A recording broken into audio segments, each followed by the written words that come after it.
আসসালামু আলাইকুম ভাইরা, আজকে পড়ছি আপনাগুলোকে একটা ভিডিও হলো। এই ভিডিওর থিমটা হচ্ছে পাপড়ওয়ালা ছেড়ার জন্মদিন আর কি।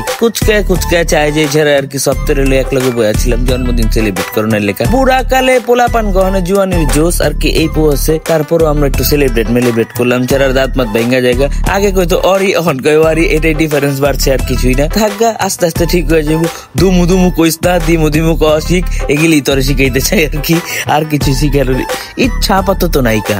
যাই হোক, অহন আপনারা দেখেন অ্যাজ ইউজুয়াল যেমনি জন্মদিন পালন করে একটা বড় ছেড়ার জন্মদিন আর কি। পোলাপানগো টাইপের সাজাইনা সুজেন হয়েছে।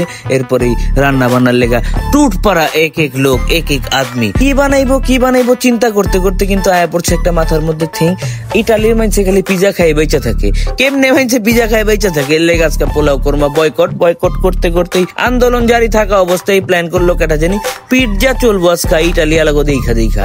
এর লেগা পিৎজার সুন্দর রেসিপি বানান শুরু করে দিচ্ছে। কেঠা বানাইতেছে এটা তো আপনার করে এক্সপ্লেন করে কখন লাগবো না, আপনারা ভালো মতোই জানেন। কি করতেছে জানি না ভাই, মুরগি তো তাইলা লইতেছে, এটাই দেখতেছি। আস্তে আস্তে খাওয়ানটা আপনার করে দেখাম। খাওয়ানটা কিন্তু হেভি টেস্ট হয়েছিল। আপনারা চাইলে একটা রেসিপি লইয়া পারেন। আপনারা কমেন্ট করে জানাইলে কিন্তু আমরা রেসিপি বানায় পাঠাবো আপনার করে নতুন একটা ভিডিওর মাধ্যমে। আপনারা দেখা পারবেন কি সুন্দর ভাবে আয়োজন করে, কি সুন্দর ভাবে রান্নাটা তৈরি হয়, মানে পিজাটা বানায়। যাই হোক, আমগো কাছে ভালোই লাগছে পিজাটা।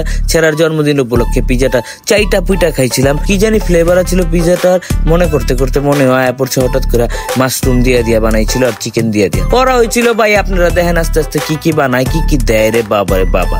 ছেড়ার জন্মদিন না হইলে তো এগুলি খাই পারতাম না। শুভ দিন পাপড়ওয়ালার জন্মদিন, পয়দা দিবসের অনেক শুভেচ্ছা। আপনারা ধারাবাহিকতায় সব দেখবেন। আবার একটু খিচ খায় বহেন, বেশিক্ষণ বহন লাগবো না আপনার করে আবার চালু করে দিলাম আর কি প্যার করুন। যাই হোক, আপনারা যেটাই মনে করেন এগুলি এত কিছু আমগো দেখা লাভ নাই কোনো পিলেই ভাই। আপনারা খালি এটাই দেখেন কেমনে কি হয়। আসলে বাঙালি পারে না এমন কিছু আছেনি। সপ্তাহে মনে করে কি ওভেন ছাড়া পিজাই বানানো সম্ভব না। কিন্তু ওভেন কিচ্ছু লাগবো না, ফায়ার মায়ার কিচ্ছু লাগবো না। রাস্তাঘাটে যে উঠফায়ার পিজা বেচে এর চেয়ে বেটার পিজা হইব আপনারা যদি ঘরের মধ্যে নিজের হাতে ট্রাই করা পারেন।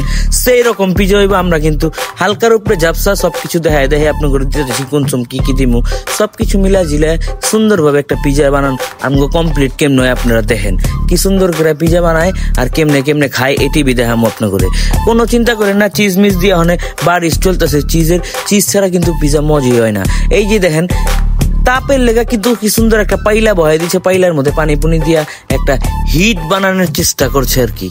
মানে ওভেনে যেমন একটা হিট আহে, এটা একেবারে ঢাইকা মাইকা দিলে সুন্দর ভাবে একটা কড়া হিটে একেবারে পুরা বেক হয়ে আইব। আপনারা দেখবেন এর আগে কিন্তু ঢোকলা মোকলা বানায় আমরা খাই লাইছি আর কি। ঢোকলা না, এগুলি একটা মজাদার কি জানি একটা বনরুটি টাইপের একটা আর কি চিজ আর চিকেন বল কয় এটারে। যাই হোক, এত কিছু বুইলা জায়গা ভাই আমি আর একটু পর বুঝে নিত। ছোটখাটো মানুষটা এত কিছু মনে রাখা সম্ভব হয় না। সপ্তাহে মিলা খাইতেছিলাম আর কি, সেই রকম হয়েছে। ওই দিক দিয়ে কিন্তু পিজাটা পুরা সুন্দর ভাবে ওই আইতাছে আর কি। সবকিছু মেল্ড হয়ে গেছে, দেখেন সেইভাবে পাকছে। ইমন পিজা আপনারা স্বপ্নে দেখা পারেন নাই কা। এরকম পিজা আপনার বানায় খেলেই পারবো আপনার করে। আপনারা আয় পড়েন যে কোনো সময় পিজা মুজা খাইবার লেগা কমেন্ট করে জানায়েন আমরা আসলে কেমনে পিজারা বানাইছি, কি বানাইছি। আপনাকে কমেন্ট দিয়ে কিন্তু আগামীর একটা সুন্দর ভিডিও বানাইতে চাইতেছি আমরা। আপনাকে নেক্সট ভিডিওটাই আমাকে ভালো লাগলে আমরা লাভ দিয়া ফাল দিয়ে ওই ভিডিওটাই বানায় হালামো। কোনো চিন্তা করেন না। আজকের লেগে এই পর্যন্তই। আল্লাহ হাফেজ, আসসালামু আলাইকুম।